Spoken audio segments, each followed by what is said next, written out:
Medusa का नाम सुनते ही लोगों के मन में डर और रहस्य की तस्वीर उभर आती है, लेकिन बहुत कम लोग जानते हैं कि वो हमेशा से राक्षसी नहीं थी। बहुत समय पहले ग्रीस में मेडुसा एक अत्यंत सुंदर और भोली लड़की थी।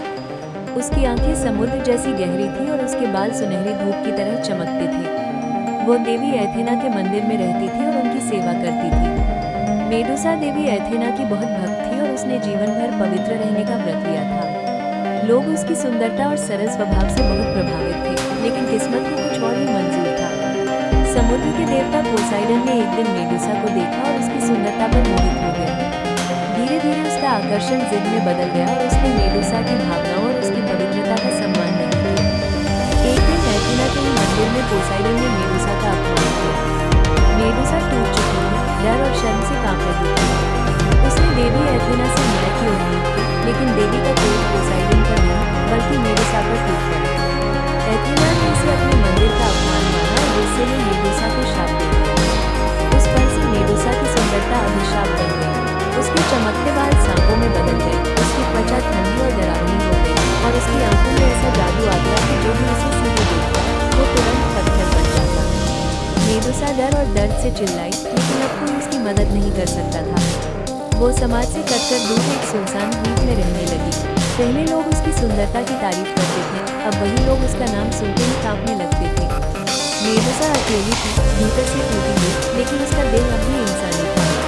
वो किसी को नुकसान नहीं पहुंचाना चाहती थी, पर उसकी आंखों की ताक पर उसके बस में नहीं थी। समय बीतता गया और मेडुसा की कहानी चारों ओर फैल गई। लोग उसे राक्षसी कहते, लेकिन कोई उसके दर्द को नहीं समझता था। इसी बीच एक वीर युवक था, थेसियस, तो राजा ने आदेश दिया कि वो मेडुसा का सिर काट कर दे।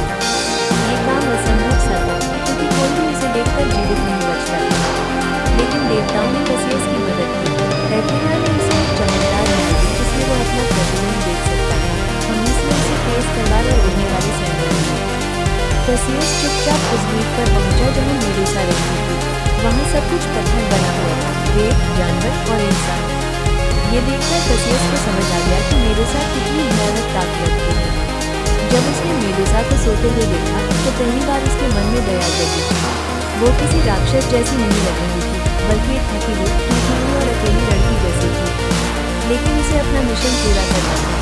थेसियस ने सीधे देखने के बजाय ढाल में प्रतिबिंब देखा और धीरे से उसके पास पहुंचा। एक ही बार में उसने मेडुसा का सिर काट दिया।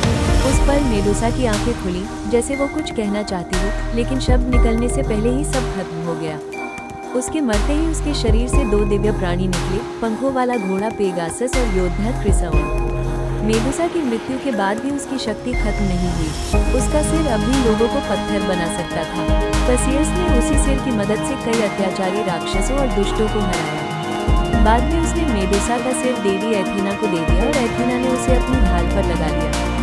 इस तरह मेडुसा, जिसे कभी सुंदरता और मासूमियत के लिए जाना जाता था, हमेशा के लिए डर और शक्ति का प्रतीक बन गया।